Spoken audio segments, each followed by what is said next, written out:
बच्चों last time पर हम लोगों ने डिस्कस किया था बायोटेक्नोलॉजी। बायोटेक्नोलॉजी के अंतर्गत हम लोगों ने डिस्कस किया था कि बायोटेक्नोलॉजी क्या होती है, और इसमें डीएनए खंडों को काटना, फिर अलग अलग डीएनए खंडों को आपस में जोड़ना, यही बायोटेक्नोलॉजी है।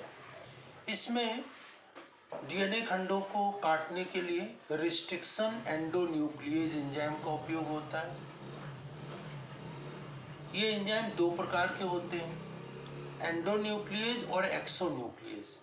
एंडोन्यूक्लिएज जो एंजाइम होता है वो डीएनए खंडों को बीच से काटता है, मिडिल पॉइंट से, और जो एक्सोन्यूक्लिएज एंजाइम होते हैं ये डीएनए खंडों को एक छोर से, एक किनारे से, एक सिरे से काटते हैं। तो डीएनए खंडों को काटने का काम एंडोन्यूक्लिएज और एक्सोन्यूक्लिएज एंजाइम करते हैं, और ये डीएनए के खंडों को एक स्पेसिफिक जगह से, एक विशिष्ट जगह से ही काटते हैं। और फिर इसके पश्चात इन डीएनए खंडों को बैक्टीरिया के अंदर पाए जाने वाले जो एक्स्ट्रा जेनेटिक मटेरियल होता है, जिसे कि प्लाज्मिड कहते हैं, प्लाज्मिड से जोड़ दिया जाता है। और फिर इसको, ये जो जोड़ने के बाद जो डीएनए बनता है उसको रिकॉम्बिनेंट डीएनए कहते हैं, पुनर्योगज डीएनए कहा जाता है। तो इस प्रकार से ये पुनर्योगज डीएनए क्या होता है पूछा जाता है। तो लास्ट टर्म पर रिस्ट्रिक्शन एंडोन्यूक्लिएज, रिस्ट्रिक्शन न्यूक्लिएज, एक्सोन्यूक्लिएज और एंडोन्यूक्लिएज, ये एंजाइम्स क्या होते हैं, इनके कार्य क्या होते हैं, इन सभी के बारे में हम लोगों ने डिस्कस किया था। अब इसी के बाद हम लोग आगे इसके डिस्कस करते हैं कि जो separation and isolation of DNA fragments, separation and isolation of DNA fragments, DNA खंडों को पृथक करना, डीएनए खंडों को पृथक कैसे करते हैं, इसकी टेक्नोलॉजी क्या है, तो उसको हम लोग आज डिस्कस करते हैं। तो डीएनए के खंडों को पृथक करने की एक विशेष टेक्निक है जिसके हम जेल इलेक्ट्रोफोरेसिस कहते हैं। जेल इलेक्ट्रोफोरेसिस, इसे हिंदी में कहें या इंग्लिश में, यही नाम है, जेल इलेक्ट्रोफोरेसिस। जेल इलेक्ट्रोफोरेसिस इस मेथड। अब इस मेथड में यहाँ पर ये बताना होगा कि जो डीएनए के खंड होते हैं, डीएनए के खंड जो काटे जाते हैं, कोई खंड बड़ा है, छोटा है, कटता है एंडोन्यूक्लिएज एंजाइम के द्वारा या एक्सोन्यूक्लिएज एंजाइम के द्वारा, जो डीएनए के खंड होते हैं, कोई छोटा होता है या बड़ा होता है। तो डीएनए के खंडों में जो फास्फेट होता है, PO4 होता है, फास्फेट होता है, उस फास्फेट के कारण डीएनए खंड जो होते हैं वो उन पर निगेटिव चार्ज होता है, माइनस चार्ज होता है, ठीक है ना। तो यदि इन्हें विद्युत क्षेत्र में रखा जाएगा जहां पर इलेक्ट्रोड हो, एनोड और कैथोड, तो जो डीएनए के खंड हैं उन पर माइनस चार्ज है, तो ये किधर जाएंगे, एनोड की ओर खींचते हैं। तो एनोड की ओर ये सब डीएनए के खंड कलेक्ट हो जाते हैं, पोलराइजेशन हो जाता है। तो डीएनए के खंडों पर निगेटिव चार्ज होने के कारण यदि इन्हें सेल में विद्युत क्षेत्र में रखते हैं तो ये सब एनोड की ओर खिंच जाते हैं। अब इसमें क्या होता है, पहले डीएनए के खंडों को काटते हैं छोटे बड़े खंडों में, और फिर इसके बाद सेपरेट करते हैं, अलग अलग करते हैं। अब इसमें एक टेक्निक होती है जिसे कि हम जेल इलेक्ट्रोफोरेसिस कहते हैं। अब जेल क्या है, जेल जो सामान्यतः जेली होती, जैसे फ्रूट जेली होती है उस तरह का ये जेल होता है। जो एगारोज जेल, ये एक पौधे से प्राप्त किया जाता है जेल, जिसे कि एगारोज जेल कहते हैं। और इस एगारोज जेल में क्या विशेषता होती है इसमें, कि इसमें इलेक्ट्रोफोरेटिक मोबिलिटी होती है। इलेक्ट्रोफोरेटिक मोबिलिटी मतलब गतिशीलता होती है। इलेक्ट्रोफोरेटिक, तो ये इलेक्ट्रोफोरेटिक जो मोबिलिटी मतलब गतिशीलता होती है। और सीविंग इफेक्ट होता है, मतलब सीविंग इफेक्ट मतलब छनने की प्रक्रिया, छन जाता है। जैसे छलनी से कोई चीज़ छानते हैं, जैसे चाय की छलनी से चाय को छानते हैं तो बड़े पार्टिकल्स अलग हो जाते हैं और लिक्विड सब अलग निकल जाता है, छोटे पार्टिकल्स अलग हो जाते हैं। तो एगारोज जेल में सीविंग इफेक्ट भी होता है, छन जाता है।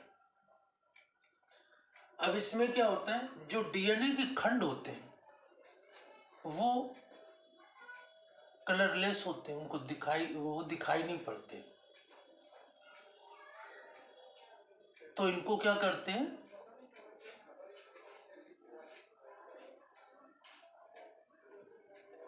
एथिडियम ब्रोमाइड, ये केमिकल है एथिडियम ब्रोमाइड।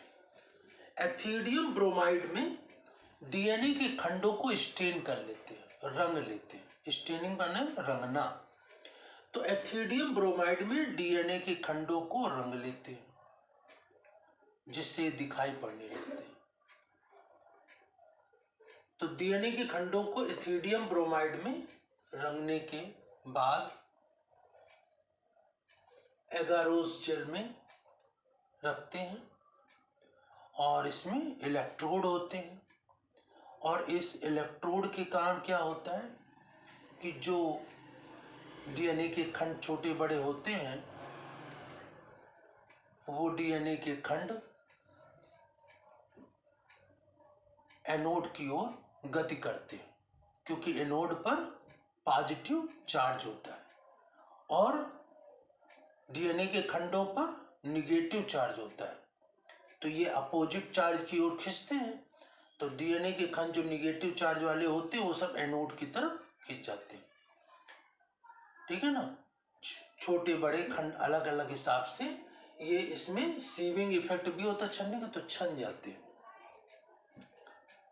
और कैथोड की ओर कोई नहीं रखता है, बाकी सभी चीजें जो बेकार की होती हैं वो सब कैथोड की ओर रह जाती है, एनोड की ओर सब चले जाते हैं।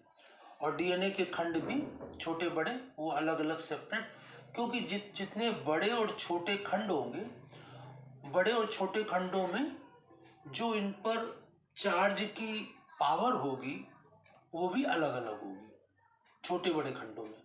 तो उसी हिसाब से ये छोटे बड़े खंड जो होंगे वो चार्ज के अनुसार अलग अलग एनोड की ओर जाएंगे और अलग अलग समूह में एकत्रित हो जाएंगे, अलग अलग ग्रुप में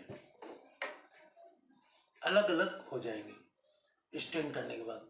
और फिर इसके पश्चात क्या करते हैं, इस पर अल्ट्रावायलेट रेज, पराबैंगनी किरणें डालते हैं। पराबैंगनी किरणों के डालने से क्या होता है कि जो डीएनए के खंड एथिडियम ब्रोमाइड से स्टेन किए गए थे, रंगे गए थे, तो अल्ट्रावायलेट रेज में वो चमकने लगते हैं। जब चमकने लगते हैं, दिखाई पड़ने लगते हैं, तो फिर उसको एगारोज जेल को हम क्या करते हैं, दिखाई पड़ रहे हैं तो देख करके उनको अलग अलग खंडों में डिवाइड करके, काट करके अलग अलग कर लेते हैं, उनको पृथक कर लेते हैं, जिसे कि इल्यूशन कहते हैं। इल्यूशन या प्रक्षालन, उनको अलग अलग कर लेते हैं। तो इस प्रकार से ये डीएनए के खंडों का सेपरेशन और या आइसोलेशन की प्रक्रिया संपन्न होती है। तो इसमें सबसे पहले जो एंडोन्यूक्लियस या एक्सोन्यूक्लियस एंजाइमों के द्वारा डीएनए के खंडों को काटा जाता है विशिष्ट स्थान से। काटने के पश्चात ये ध्यान रखते हैं कि डीएनए के खंड जो होते हैं फास्फेट समूह होने के कारण इन पर निगेटिव चार्ज होता है, माइनस चार्ज होता है। और इसको क्या करते हैं, एगारोज जेल में डालते हैं। कैसे? स्टेन करने के बाद, इनको रंगने के बाद, ठीक है ना, रंगते भी हैं।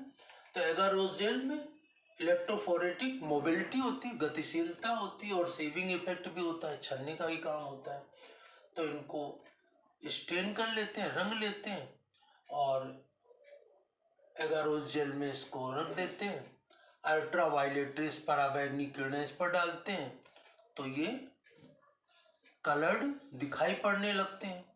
और फिर इसके बाद इसको अलग अलग खंडों में हम पृथक कर लेते हैं, क्योंकि अल्ट्रावायलेट रेस से ये चमकने लगते हैं।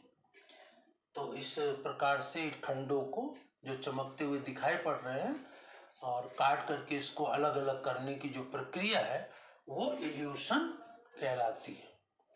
तो इस प्रकार से ये डीएनए के खंडों का सेपरेशन और आइसोलेशन कैसे होता है वो हम लोगों ने आज पढ़ लिया। नेक्स्ट टर्न पर बायोटेक्नोलॉजी में नेक्स्ट टॉपिक को हम लोग डिस्कस करेंगे।